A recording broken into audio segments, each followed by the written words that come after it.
What's up? It's Way Up with Angela Yee, and we have a legend and a legend in the making here with me today. We got Treach from Naughty by Nature, and we got Money X. Let's go. All the way up. Let's go. Listen, so glad you guys are here because I'm going to tell you, I have a packed schedule, but I was like, oh, they want to come up? I'll come to work early, and let's make this interview happen. Yeah, I feel like we have like history because, and you may not even know this, but when I was young, I lived in Brooklyn. We moved to Jersey, to South Orange, which is very different than East Orange, but to South Orange, and when I was in 10th grade. And when I moved there, Naughty by Nature was like the biggest group on the planet. And I just remember like it was every house party taking over and guys showing up with machetes everywhere. Oh, yeah. And remember Boogie Land? Oh, my gosh. The pool and everything. That was in Orange right there on the border. Yeah, right. That was a block away from where my parents lived, KG's house. He used to have the cookouts. That's right. We were young. We climbed over the gate. We were in those parties. You were sneaking in. You brought Brooklyn all with you to Jersey. Listen, I had to walk down the block, and then me and my friends, it was like three of us. It was all girls, so we would just like go to the back. There was like a little side gate, and hop over the gate, and just smooth our clothes out, and then act like we'd been there. And I was like, come on. Wow. Did y'all hear this? See, I told you. See, it gets way up here. I tell you. That's crazy. But it was actually, coming from Brooklyn, I had never really been to Jersey as a kid. So, people from New York, even though we're right next to each other, we used to have like this perception that it was so suburban. Yeah. And it was going to be like, just beautiful big mansions. I cried like for days when we first moved because it just felt like another planet. Because you was over there in the burbs. Yeah. See, if you would have came down to East Orange, Ill Town. And did. Dun, dun, dun, breaking news. You was like, there's a hood here? Oh, yeah. And Newark is right next door, too. So Newark, East Orange, Orange is right there, too. But, so that was a great time for me as a kid, though, because the other thing about New Jersey is everybody drives. And in New York, we just take the train everywhere. That's right. So it was actually nice to, like, be in cars. That's probably the only reason I got my license at a young age. And half the cars in Jersey, it was stolen. Oh, feel me? So we got around. Oh, should I have said that? At that time, they used to say, they used to tell us, do not stop at the red lights. Nah. Go right through. At night. Just keep going. Like, look around, make sure no cars are coming, and go right through the red light because you don't know what's going to happen. That part. But I just want to talk about putting Jersey on the map because Money X, you're from Jersey City. Yes. Chilltown. Now, how long did you know that you wanted to do music? Because that's also a lot of pressure being in this family and being Treach's nephew. Since I was 15, like I always wanted. I love music. I'm very versatile. I do everything. I make all genres. I just knew I could do it. Okay, and so what was the first experience like for you, like going in the studio to record? And is it intimidating coming from a musical family? No, it wasn't. It really started like I knew I had it in me, but I really once I get in trouble, getting locked up and stuff, and then I came home, I really started to take it serious. Then I just sitting in there, just in the cell, just focusing, writing in my pad, and just putting everything together. Now, where'd you go to jail for? I was locked up for, as a kid, robberies and stuff. But then I just came home. I just did 5 years for attempt. But welcome home. Yeah, thank you. And now it's time for you to switch all of that around because it's too much at stake. But seriously, because at a certain time, that's what's supposed to happen when you get locked up, where you say, I'm never doing this again. Let me be serious about what I need to do so that this doesn't happen anymore. And we seen like when he came home, what he said he was going to do and switching his life around, he stuck to it. We see a lot come home. They be there for a minute, finish their probation, do right back out there. He said, I'm sticking to this music, doing it, everything he done. Like, I done been around and tried to mentor a lot. They fell off and kept doing that, so I had to disassociate him. He on his ding. Like, for real, I'm proud of him. Then plus being in there, locked up during COVID, it was a lot, so just had time to think. Right. Just get everything together and just came home, just got to it. And then you got the song Fire Baby that you did that Treach is also on. So that's like a love song. Yeah, it's a Who's that about? Well, I'm just in this video. I'm on the album. Oh, you're on the album? But I helped direct it. I did a little Treach Tarantino. So tell about the love story, partner. So what inspired that? Or who? It's just about, it's a vibe, it's a little party vibe, but it's also about, just you so bad you fire, baby. Like you just letting the female know, That's their new lingo. That's their new fire, baby. He like, I can't really say no names. Cause yeah, I don't want to throw no names out there. We down with OPP. Oh yeah, lit. Listen, when you think about it, when we go back and listen to like a huge like mainstream song like OPP that was like a hit everywhere, that song is about cheating. Yeah. And it took them a long time to figure it out. They didn't know what we was talking about. It's so funny, even when the song came out, like they started editing songs, words on the record that wasn't even curses, rhymes with cleanest and meanest. Yeah. They was like, ho, what is this song talking? By the time they figured it out, and it was already added everywhere in platinum. So it was like, yo, they slipped a Mickey on us. You know? They was talking about this the whole time. Yep, gotcha. Everybody was at these T-shirts. And listen, stickers. The Naughty by Nature store that was that in Newark? Newark, Halsey yeah, that Street. was in Newark. Man, let me tell you, everybody wanted the pillowcases. The sheets. That was one of the like first of its kind type of situations. Did anybody else have like any other hip hop group have an actual store before that? Because I remember Wu had a store later on. Yeah, Wu. Shout out to Wu. I just got finished kicking it with Ray. He was like, yo, he opened a dispensary in Newark. So I was down there for Pastoria. that. He was like, we was watching y'all guys, how y'all did stuff. But us personally, it was no stores, I don't think, before us. We were following after Public Enemy. Because Public Enemy, when they came out, they had like the gear on the sleeves of the albums, the cassettes and the albums. Back then, before your time, it was cassettes. You feel me? He's like, what's that? Vinyl, yeah. So they had like the order sheets in there. So we was like, yo, we got to get that going on. So it was slower than we expected, and it was so much demand. It was like, yo, just open a store. Right. Brick and mortar. That's phenomenal to even have the foresight to do that. Who was running the business? Vin. Okay. Yeah. Vin ran the I still see him running around doing all kinds of business. Yeah, he was running the merchandise part of the whole thing. So that was definitely his brainchild on that. And y'all recently reunited again. Mm-hmm. And why do you and Benny fall out, get back, and fall out? Like, what is it? Because y'all both individually are so cool. It's just a business. Certain business, it's like I'm great on being a team player, but I got respect for everybody individuality. Like if Vin's doing clothing, I'm going to back it, support it. Boom, boom. I ain't going to get in that lane. If K doing production, I'm going to do that. It's like a lot of things when Naughty by Nature came, it always was like, we going to vote on it. Mm-hmm. But it'll be a 2-1. Uh-oh. You feel what I'm saying? You the one? I'm the one. You feel what I'm saying? Not the two. I'm not the two. So it's like I had to, we cool and everything else, but it's just business. It's like we just feeling our way to do our own stuff. One day if it get back, it'll get back. But right now we just doing our individual stuff. But y'all did spontaneously hit the stage. What happened there, what had happened was, we in the same spot, everything else. It was a event for Miss Jones, and she seen us there. A lot of artists was there, and they was performing for her. She said, Naughty, would y'all come up here? And it's like, yeah, we'll get up and grab the mic and do that. And another time, it was like planned out with Latifah when she did Rock the Bells. Yeah, you can't say, that's big shit.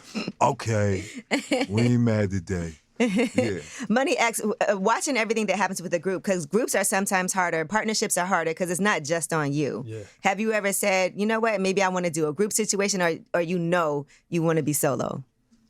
I always thought about the group situation. I actually signed with Open Coast Entertainment. Mm-hmm. So, but I always thought about the group situation, but sometimes it's always better to, stay with family and keep it like that. Mm-hmm.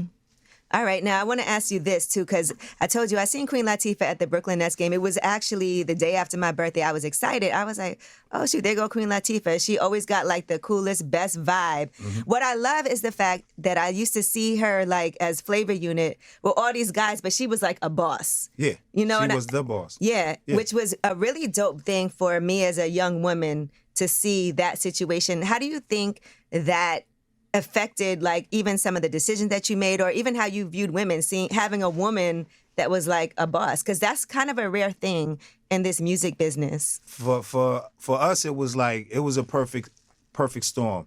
I knew Latifah before even Naughty by Nature when we was New Style first. We used to, when I was a solo artist, used to always do the local talent shows and stuff. So always seen her out there and everything else. When what broke it is they started Flavor Unit Management when she came out with Wrath of My Madness, all of that. So she was rapping, but they had their own management company, her and Shakim. Mm-hmm. So it was so just different on a business level because we knew each other and was friends, then came into the business. She was like the head of the charge, and it was like fun to us because it was like everybody was on live and everybody knew her.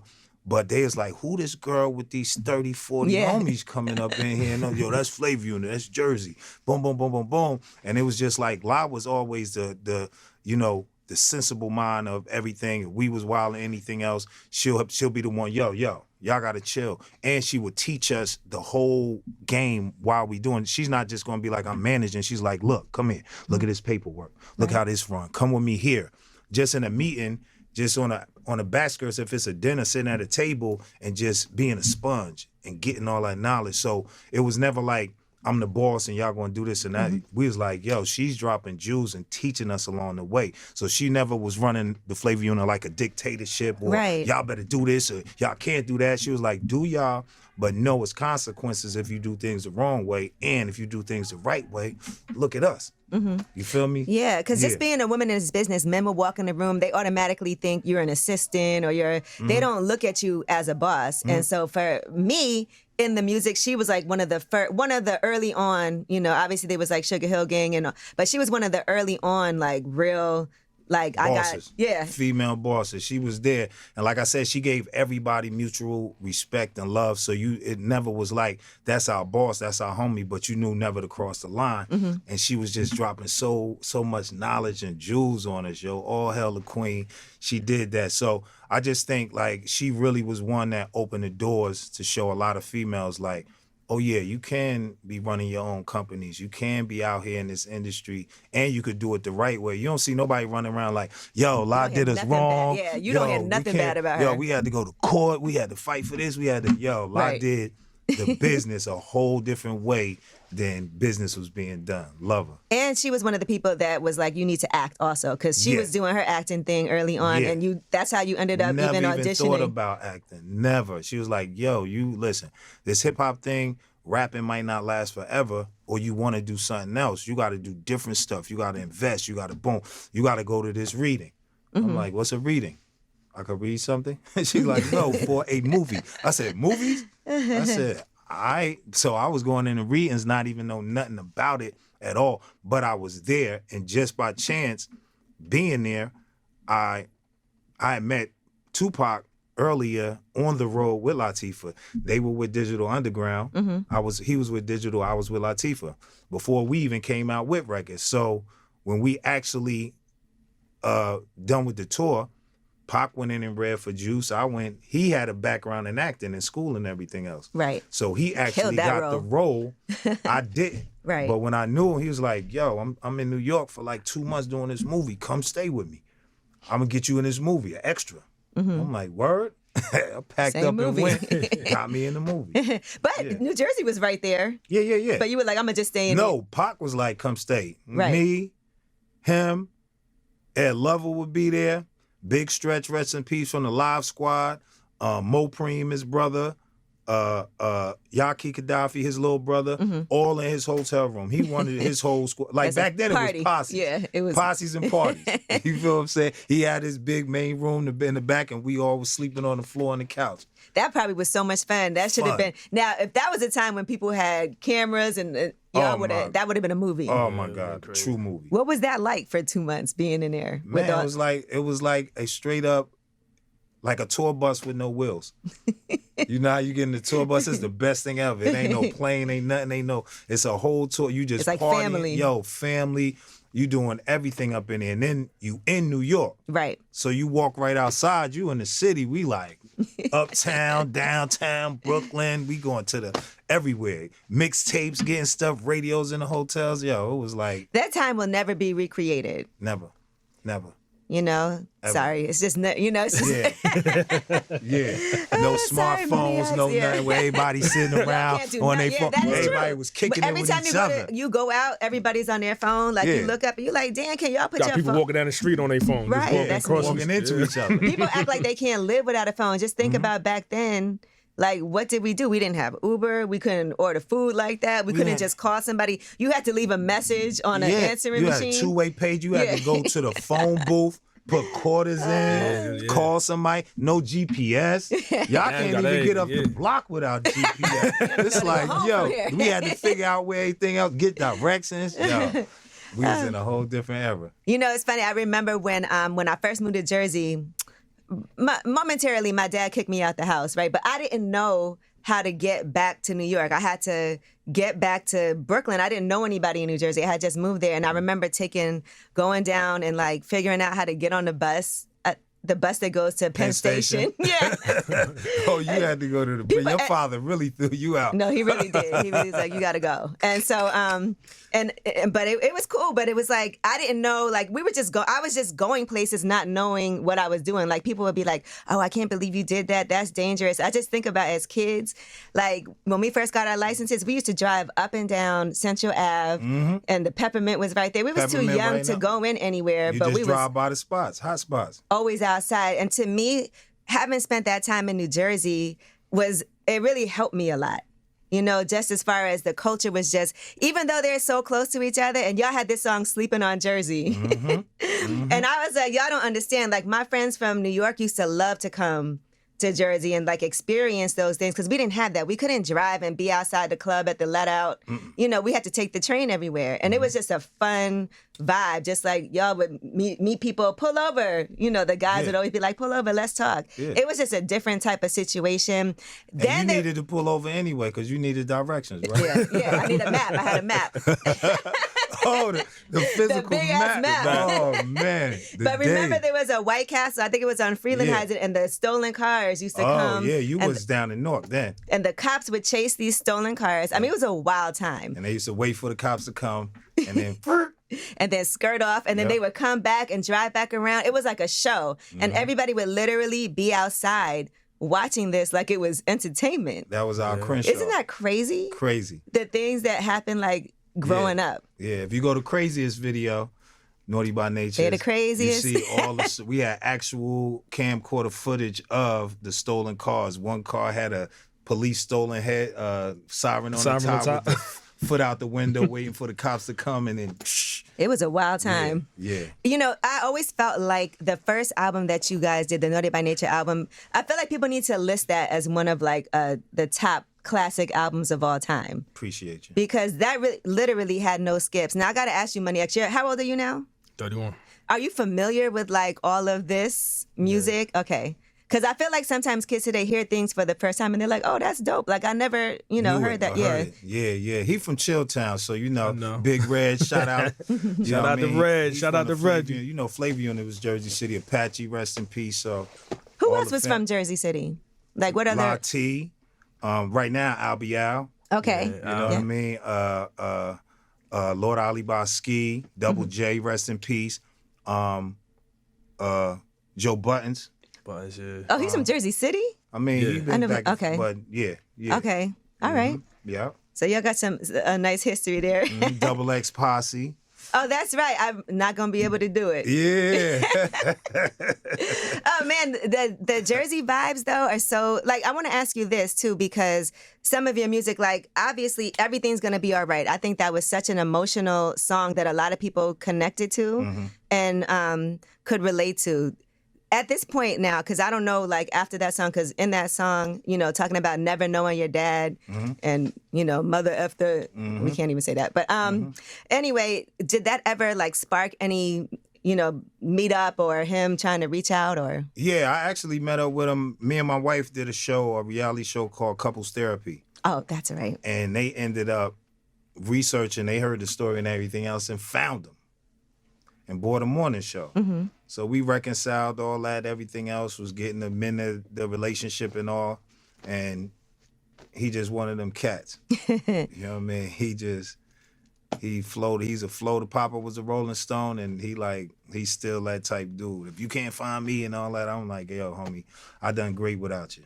Peace to the gods. Right. Yeah. Sometimes we don't understand people's stories until we actually sit down with them. Yeah. So do you feel like that was a piece that was missing, that you're grateful that happened? Yeah, grateful, found out everything else, man. Like, and like hip hop, you could really tell true stories.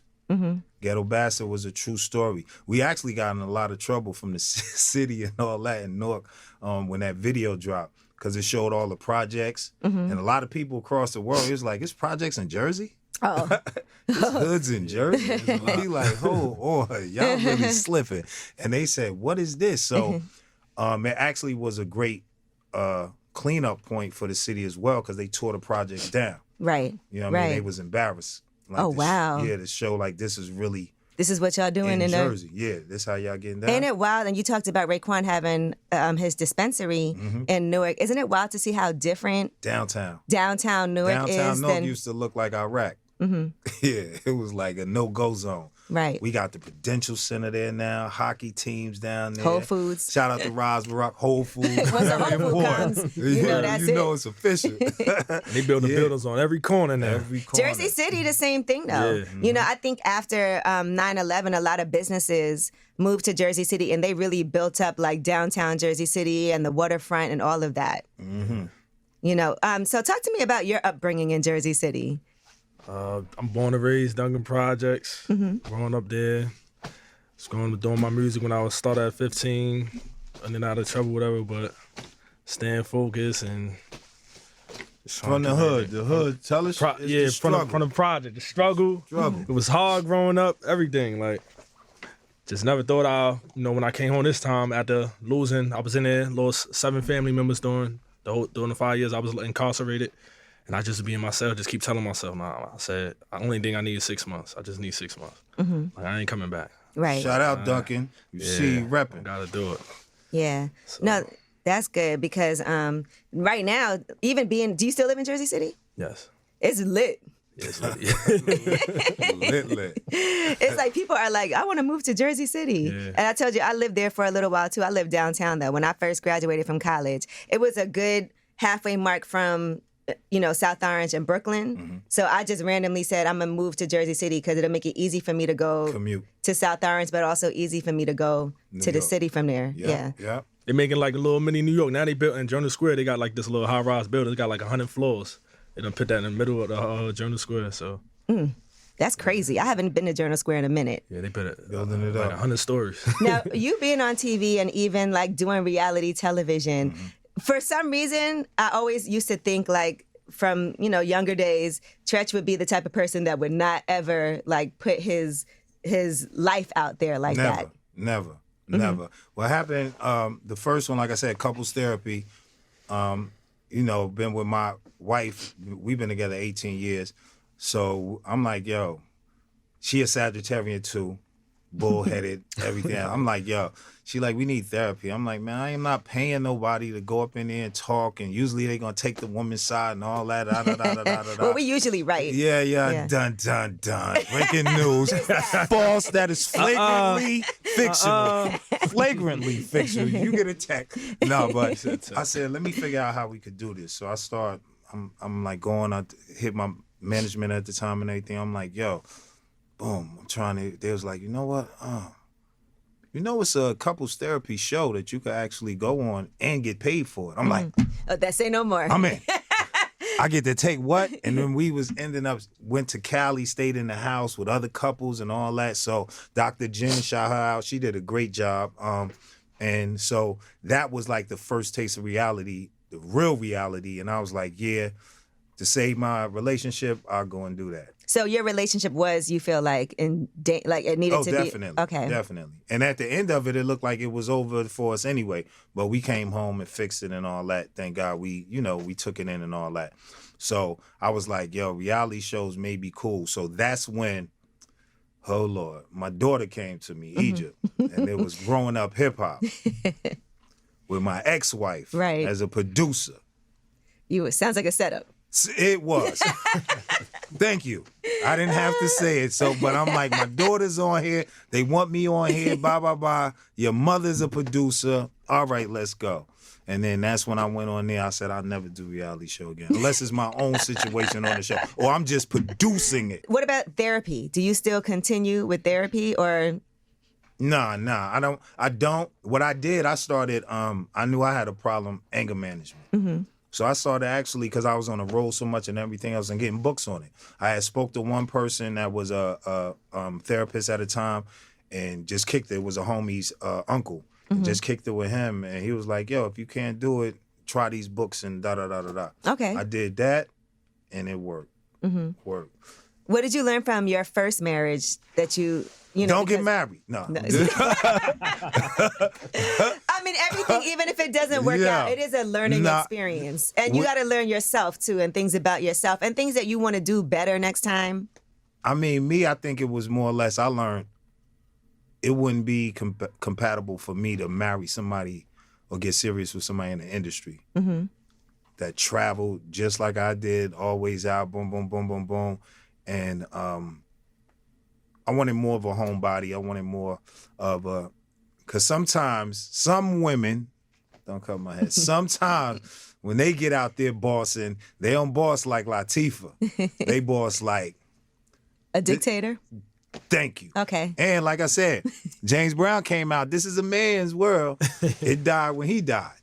It's really a woman's world for real in many aspects. Right. And they out there running, y'all out there running things. They turning up with the rapping and everything. Turning up with everything, business-wise. We have different challenges, that I think men sometimes wouldn't understand because, how could you? How could you possibly understand what that's like? But what age you learn? Like, yeah, me and my wife, we was I'm hot at the hottest, Salt and Pepper at the hottest. Yeah. Like, yo. It felt like a power couple I remember seeing that and being like, all right, power couple. Yeah, she was powering her way to pull pants up. She wanted to wear pants and a dress. I'm like, homie, let's be here. Hey, she talking to me like a dude. I'm like, yo. Yeah, I know you from New York. Yeah, Southside Jamaica Queen. Shout out SNL, Sufton and Linden. That's my squad out there. But she did come to your wedding. Yeah. Yeah, so she was invited. I tried the men's stuff. Okay. And then she kept taking shots and all the rest of that through the reality show, these books and all this other, like, yo, you seriously, you still selling them? So that's Did that affect your parenting? Because sometimes when the parents don't get along, it affects your relationship, like with your daughter. Yeah, it did. It did, because a lot of things was going on. I felt like my daughter was part of the setup, especially on the show promoting the propaganda her mother was doing, and it crushed me. You know what I mean? Then she got with this dude she married, and that, Yeah, that was a real crazy storyline for them. Yeah. Are they still married? Yeah. Okay. Do you ever communicate with them or him or my daughter? Well, your daughter, but not him. Yeah. That's disappointing to be a father and not be in agreement with who your child marries. That's a hard thing. But she's an adult and has decisions that she has to make on her own. And that's something else, like the reality show destroyed that, because I became a producer as well. So I would hear stuff and see stuff that was filmed before it would hit the table. And like, this homie said this about me? When I'm supporting him and da-da-da and boom. Maybe if I wouldn't have seen it, it'd be a different. But that's why I said that reality show stuff is real reality. Now, if Money X had an opportunity to be on a reality show, I'll be ready. Even with all these warnings about I'll be ready. See, he'll be focused because I'll let him know how to play the game. Yeah, and know it's a game. And no, don't play the game to throw the board off the table. Play to win. Yeah. The music business is so different now than when, obviously, than when you first came into the game. So what's the plan now for you? Like, because it doesn't have to be sign a deal, put an album together, promote the album, it's so different now. So what is the plan for Money X? I want to be the biggest artist ever. Like, I want to around the world, international. But how does that happen? With groundwork. You gotta make the work. He's a great listener. So even like, if I tell him something the same way, he's a sponge.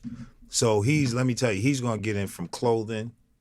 He's going to get in from whether it's acting or entrepreneurial, anything. I'm going to show when he get a first bit of money, invest in some properties and land. You could tell him. Yeah. She's one. Yeah, for sure. Boss. And especially, there's so many opportunities right there for you. Jersey City, and especially because you're from there too. Yeah. And I think the best way for me to start in something is doing it somewhere where I'm from. So I'm very familiar with what's going on, with the value of certain things, but sometimes it's harder to see it because you're from there.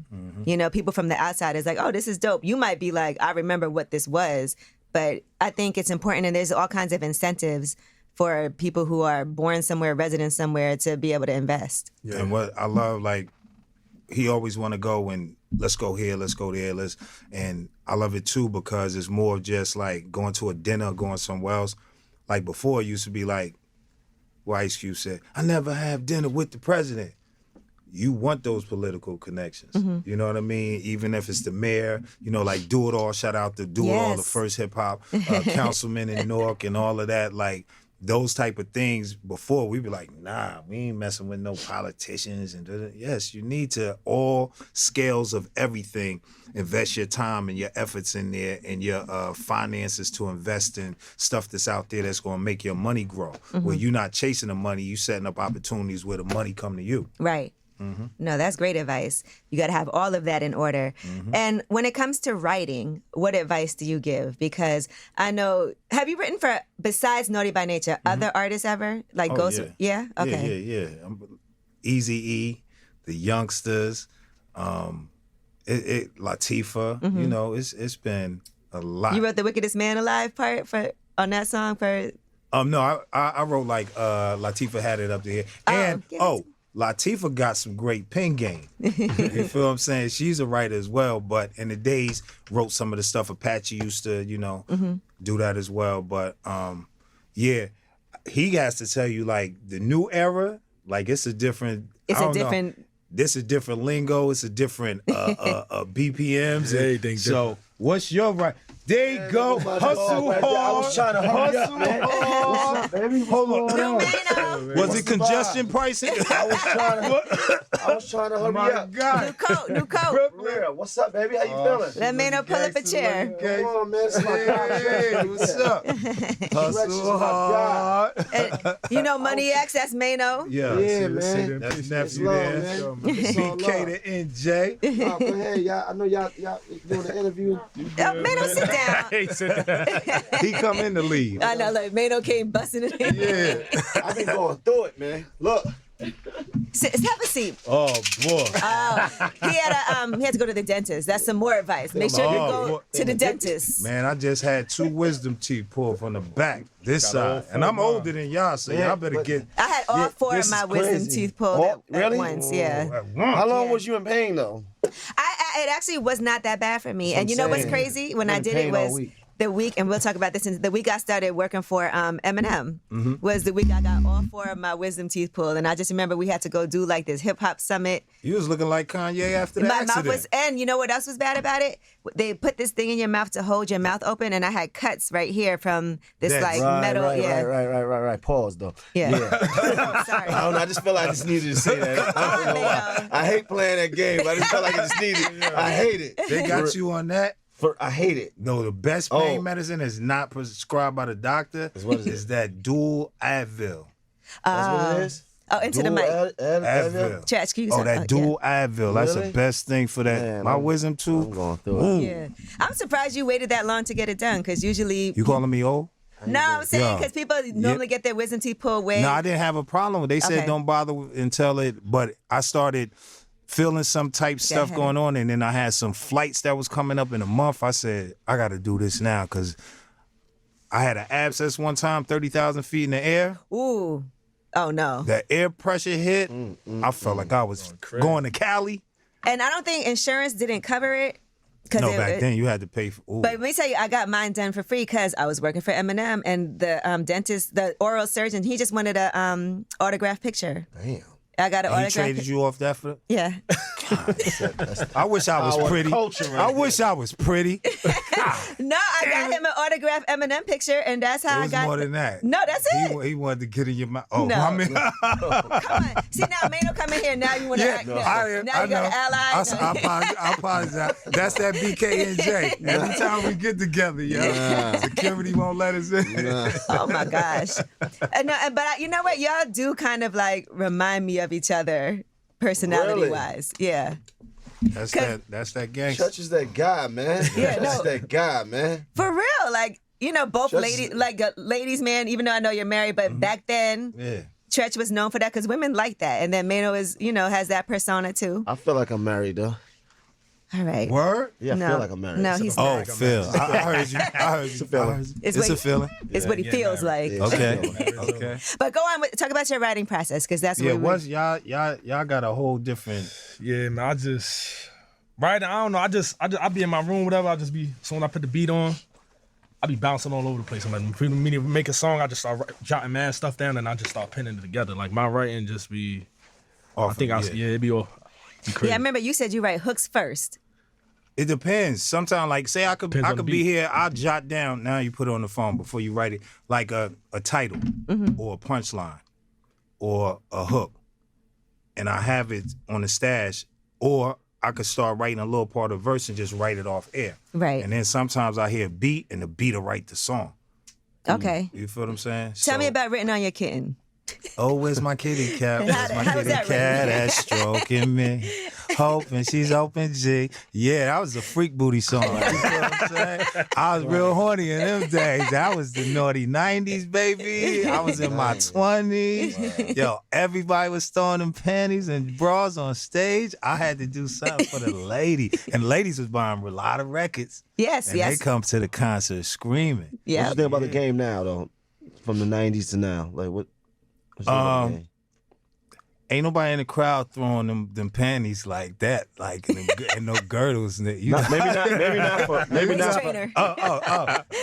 for rappers. No, see the best thing about it, like I go on a lot of the '90s tours and all of that. So sold out venues and it's just our area and everything. Right, else. it's just a little older, but they still grew. They grew with you. They rocking, and it ain't nobody banging in the crowds. You know, it used to be like 4-5 fights in the crowd. Yes, they shooting did. outside. Now it's chill. It's chill. Did that ever affect business for you? Because your songs, definitely like Naughty by Nature was guard your grill. There was definitely songs that could be like, let's get it on in the audience. Nah, the show always went on. It was like brawling was a part of it. Y'all from Brooklyn? Yeah. Y'all already know. Brooklyn. Remember MOP used to perform, and that would be Biggie. What certain Party, records, man, it'd just go on, but the party went on. It wasn't never stopping that. But like it's just a whole different cool, everybody coming out to just hear classic music and rock. I feel like we need to recreate something. Like maybe we should ask the woman who bought KG's house to have another pool party like y'all used to do back in the We had one after that. Oh, you did? Yeah, one. She cool. She real cool. Yeah. All right. Maybe like a NJ Pack situation or something like that. All right, let's set it up. Like I feel like that era, but that means that you got to do another Naughty by Nature back together, and then maybe we bring out. We might could do something. A good way to bring out Money X, and then out. That sounds good. All right, let's do the negotiations. And I know, like you, and I know, obviously you and Pac were like this, but he also had his New Jersey affiliation because he had Outlaws. Mm-hmm. Outlaws, and Outlaws is from where? Montclair. Montclair. And Mutah's from North. Yup, Jersey. Got it. Yeah. Yep. It was wild times back then. And we got the Road Dogs from L.A. Inglewood. See, that was such a connection. I was at a cookout, a barbecue once, and Fado was there at the cookout, and he got into it with somebody, and then went and got in the car and tried to run him over on the front lawn. Yeah. Outside the cookout. Yeah. Fatal died, right? Huh? Yeah. Fatal pass. Yeah. Car accident. Yeah. Atlanta. Yeah. Well, like I said, y'all wouldn't even understand what it was like. It was amazing. Amazing. But dangerous. Very. Stay dangerous. Oh, gosh. All right. Well, listen, I know I got to start my show soon, but I appreciate you both for coming. And I mean it. That's why I said it on camera. We're going to put something together. Like maybe we're going to definitely. We got to recreate like some of this. That sound good. Jersey magic, especially for the next generation of people coming up. I like that. I like South that. Mountain Reservation. There used to be so many things that was lit. Like, Lots. And I feel like it's just, We could get with NJ Soup in Jersey, the biggest promoter out there. That's our sandbox we grew up with. Let's say, see, you done start the wheels turning now. That man got his new project. We're on that. Yeah. People always Muddy say Waters too. That you needed to do a solo album, You and I never know did you one? had announced doing it. it now. Doing it. I need Mano on Say there. that. It's too easy. Too easy. I'll holler at him. All right, that part. Yeah. Why did you never do it back then? Because I was all a team player like. I'm like, it's going to be, look, I wrote everything, but Kay and Vin, they got publishing. Right. You feel what I'm saying? I'm like, this is a long haul. We a squad. And I did like the majority of the verses anyway, so I felt like I'm getting my solo off in the group. I shoulda, you know what I mean, catalog wise, but no regrets, and I can still do it now, and I am doing it, and I think I'm even doper now. What made you decide now? And I know you said you want to do this maybe on Shady, Eminem's label. Yeah. Any right now it's like ain't nobody signing no artists from our era. But I think it's because the labels that's out there don't listen to them and don't think we still got it, everything else. You know what I mean? It's like this is the only genre in the world, hip hop, where you got to get a certain age and don't do music no more. Right. You know what I mean? So hopefully I'm one to prove it wrong. I got a project with my homie Jay Wex. We got like a double album worth of stuff with collaborations with 90s era artists. Okay. Crazy. Big shout out to Storm. That's my manager. I know Storm. Yeah. From Wu-Tang. Yeah. Storm. So we doing some shopping right now and everything else. Like I said, and I'm working with Money X and a whole lot of new project like that. But you got to say before we go where they could find your video. You can find me on Instagram at MoneyX201. I'm all over WorldStar, Big Box, WorldStar YouTube, everywhere. Fire, baby. And follow me at Treach Tribe so I can tell you everything else and show you the promotions on what we doing. I know you have so much going on. I regret that this was before my show starts, but I will do it part 2. And look out for the Jason's Lyric play that's coming out. It's coming back. We did New Jack City for 2 years. New Jack City now Live. we doing Jason's Lyric, me and Alan Payne. Yeah, shout out man and Cha Cha, and Open Coast Entertainment, Reggie. That's right. That's going to be amazing. Yeah. We hitting the King Theater again in Brooklyn. All right, we'll be there. Bam.